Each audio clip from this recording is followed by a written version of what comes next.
Trump was also asked about his business and potential conflicts of interest. The president-elect once saying in the campaign, if elected, I couldn't care less about my company. It's peanuts. Here's ABC's chief investigative correspondent, Brian Ross.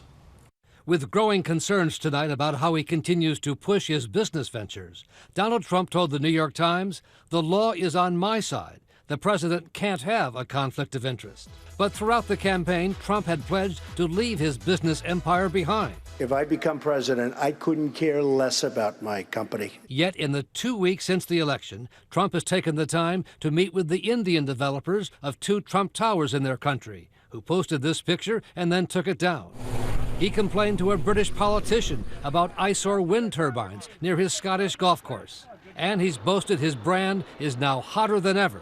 His daughter Ivanka's jewelry company tried to cash in on her appearance on 60 Minutes to sell her line of $10,000 bracelets. Since then, Trump has included his daughter in a meeting with the Japanese Prime Minister as she prepares to take over his company, which already has been seeking deals in Asia.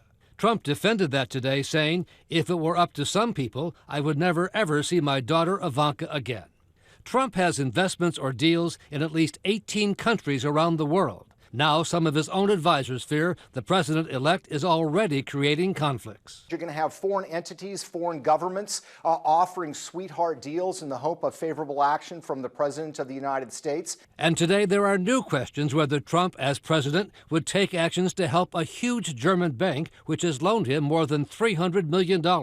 Trump used the money to buy the Doral golf course in Florida and build hotels in Chicago and his new one in Washington. But Deutsche Bank is also now the target of 2 major investigations by the U.S. Department of Justice, facing a possible $14 billion settlement which could imperil the bank and affect Trump's loans. Senator Richard Blumenthal, a Democrat, is calling for a special prosecutor to make sure the Justice Department does not back down. There's a clear conflict of interest between Donald Trump's personal business interests and his public duties, in fact, his public trust. Not for Donald Trump, who said today, in theory, I could run my business perfectly and then run the country perfectly, adding, there's never been a case like this. Brian Ross is with us tonight, and the president-elect said something more to the New York Times. In fact, he said the law is totally on my side here. Well, that's right, David. There is no law that specifically requires the president to give up his business or put it in a blind trust. Trump says he'd like to do something to address ethics issues, but he also seems to be suggesting that he could continue to be involved with his business in some limited way, and there's nothing legally to prevent him from doing that, David. The scrutiny that comes when you're elected president. Right.